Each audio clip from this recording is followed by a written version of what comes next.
একটা পুরনো ভিডিও তোমাদের সাথে শেয়ার করছি। কুকির যখন স্যালাইন চলতো দুবেলায়, সকালে একবার রাতের বেলা একবার, যখন ওদের পার্বো হয়েছিল, বাঁচার তো আশাই ছিল না। আর পাশের যেটা দাঁড়িয়ে আছে এটা তো আর বেঁচে নেই, সুস্থ হয়ে ওঠার দুদিন পরে মারা গেছে।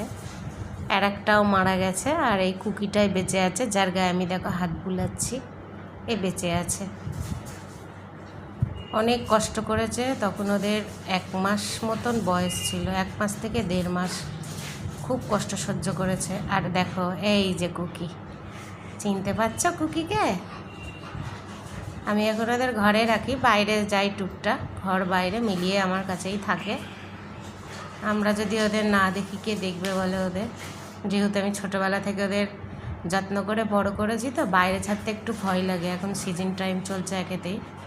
আর এই যে কুকির এক দিদি আমার মোমোর সাথে খেলা করছে, হনুমান নৃত্য করছে, সব কটা মিলে একটা জায়গায় দেখো। আর এই যে এইটা হচ্ছে গুড়গুড়ি, উনি খেলে টেলে একটু কম।